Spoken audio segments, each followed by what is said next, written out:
Hello students, welcome to EduWave online classes. Hope you all are doing fine. In my last class, we started with chemical bonding. In that, we had a detailed discussion about ionic bond or electrovalent bond. Today, we will be discussing about the next one, which is covalent. Covalent bond. What kind of bond is this? This is a bond between two non-metals.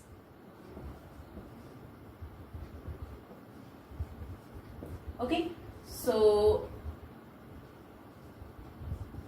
last time we saw that electrovalent bond is a bond between a metal and a non-metal where there is actual donation of electron and actual acceptation of electron.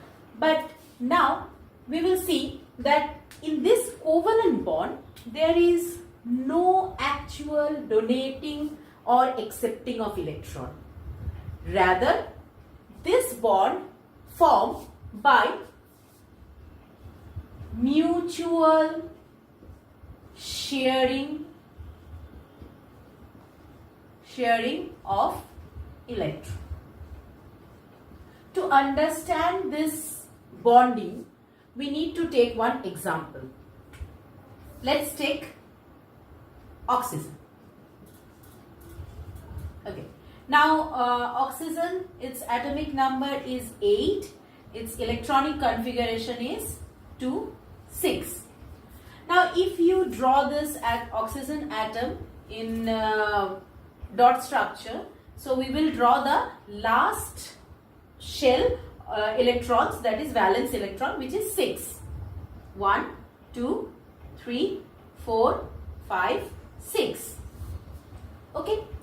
Now here comes another oxygen atom, which is also having 6 valence electron. Fine.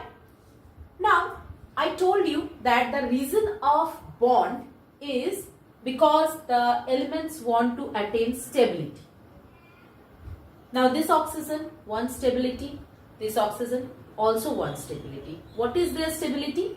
By getting 8 electrons in their outermost shell.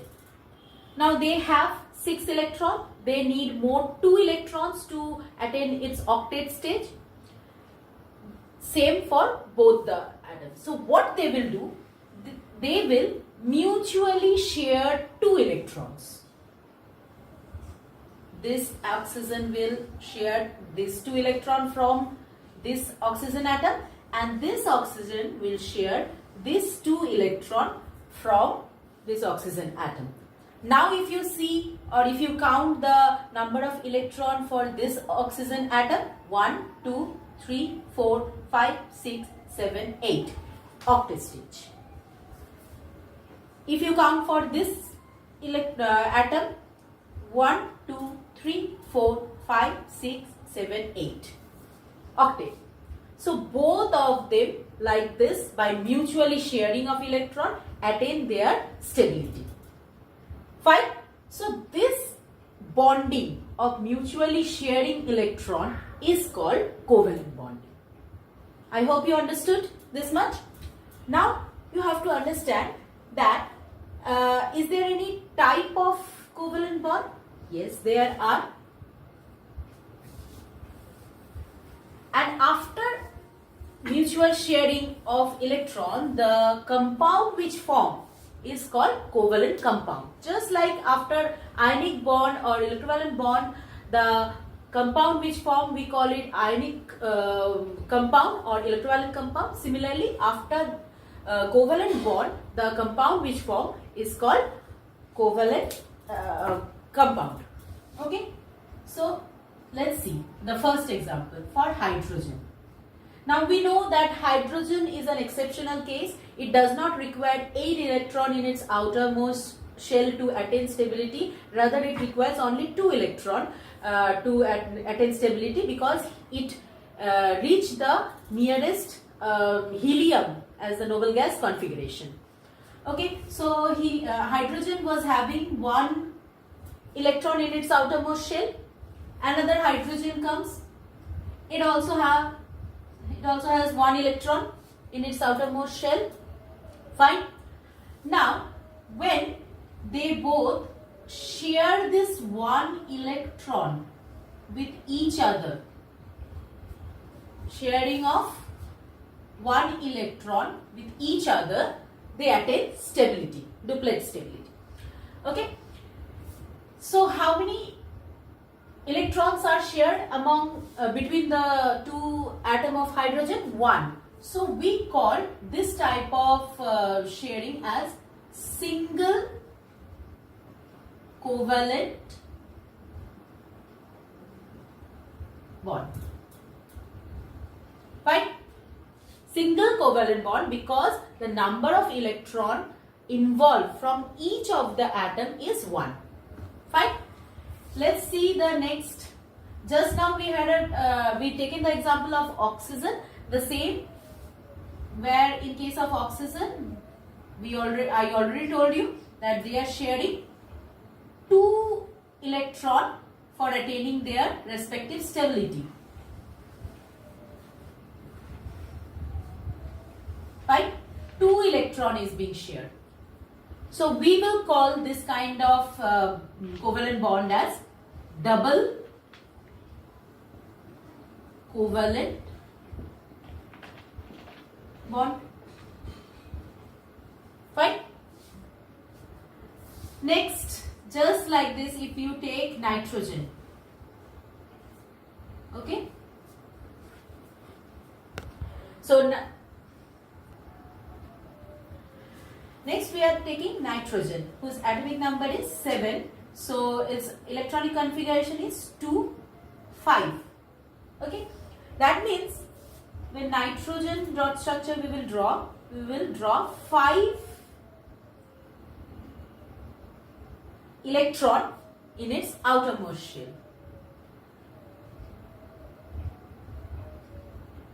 Like this. Okay. 1, 2, 3, 4, 5. Similarly, the same for another nitrogen. Now, in order to attain stability, nitrogen need more 3 electrons. 5, 6, 7, 8. Okay. So, what they will do? They will start sharing this 3 and this 3.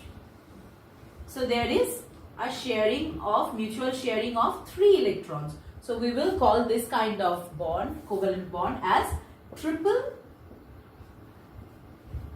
covalent bond. Fine. So these are the 3 types of covalent bond which occurs or which is within our scope, and there is no further, means it cannot share 4 electrons with each other. So this is the way how covalent bond works. It's a mutual sharing. Na tera na mera, let's share to attain the stability. There is no actual donation or no actual acceptation. Thus, just sharing of electron in order to attain stability. I hope you understood. And with this, we have also seen the dot structure. Now let us see some more dot structure.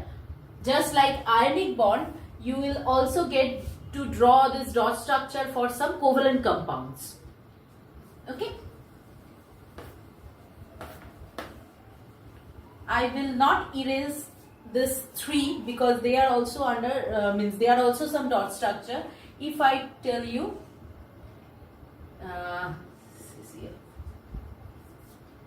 okay. Okay. So carbon 4 electrons. Let's see at first. Okay. Carbon valence electron is 4. Okay, 4 hydrogen. So this carbon need more 4 electrons to attain stability. Here comes 4 hydrogen.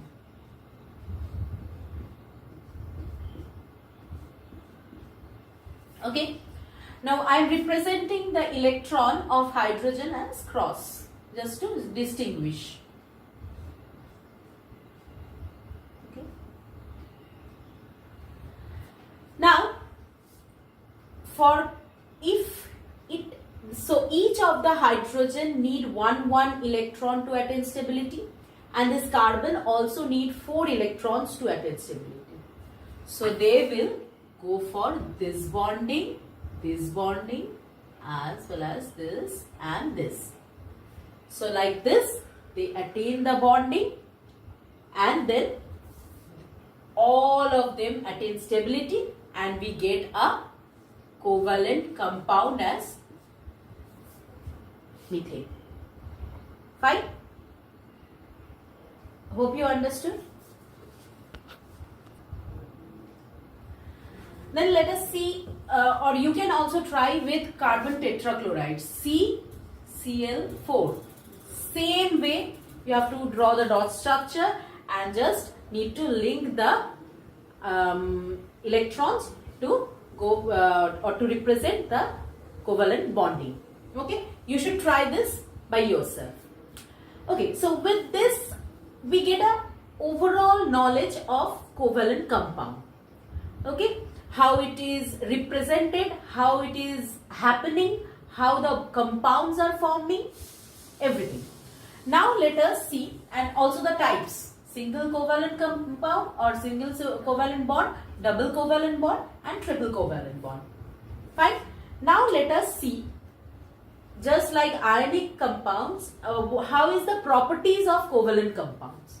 Okay.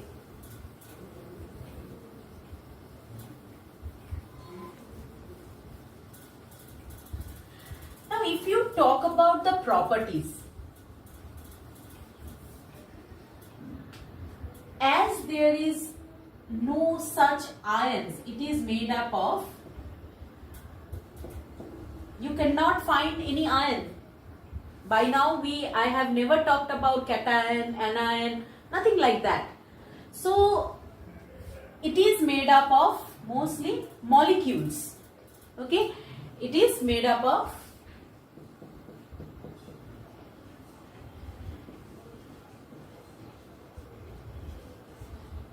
molecules.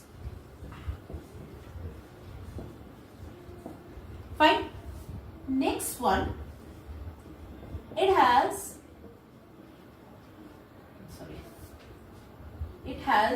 low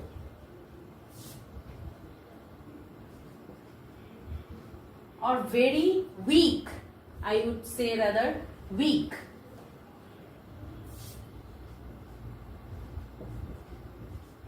van der Waals force. What is this van der Waals force? I hope by now all of us are aware of this term, and if you want to recollect it, what is this? It's like intermolecular force of attraction, which you must have been studying from your very junior classes. So it's that thing only. It's the intermolecular force of attraction between the molecules is quite weak because there is no such positive, negative, opposite charge. So that's why it's very easy to break the bond. Okay, as a result, what happened? Low melting point and boiling point.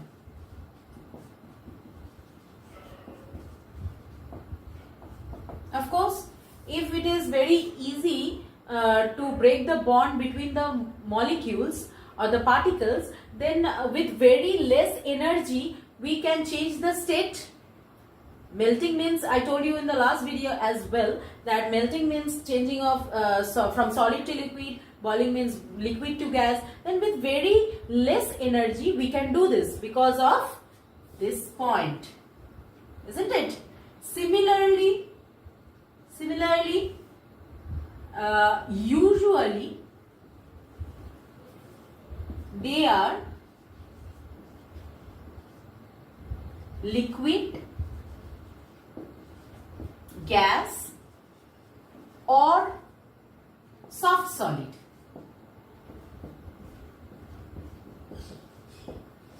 Same reason, due to low or weak van der Waals force, the particles are not very tightly packed with each other. Hence, their state will also not be very firm or solid. But, there is a but, I use usually. In chemistry, there will always be some or the other exceptional. We all know that the hardest metal is diamond, which is which is in covalent compound. So it's not like every time it will there will be some or the other exceptional. But in general, due to low or weak van der Waals force, their states are usually liquid, gas, or soft solid. Okay, and with this we can also say that they are poor conductor of heat and electricity. They are poor conductor of electricity. Why? Because there is hardly any iron. It can be ionized in your aqueous solution, but the presence of iron is very low. It is made up of molecules. Covalent compounds are made up of molecules. So if there is no iron, from where you will conduct electricity? That's why covalent compounds are poor conductor of electricity. And the last property is like they are soluble. They are soluble in organic compounds.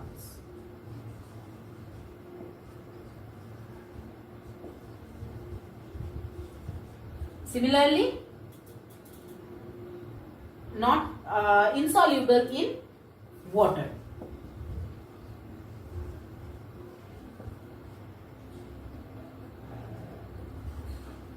Okay, so you can see basically, if you have gone through my last video, which is on ionic compound, the properties which we shared are exactly opposite to this properties.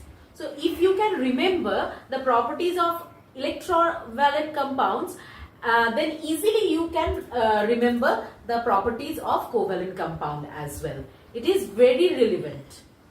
Okay, so with this, I hope this covalent bonding is clear to you. There is some extended portion of this covalent bonding where I will be teaching you about polar and non-polar. These are further extended topics of this covalent bond. But till here, you should be very clear to understand those portions as well. Okay? So this much for today. Keep watching our channel for our further videos. We will keep posting the further chapters series wise. Thank you. Bye-bye.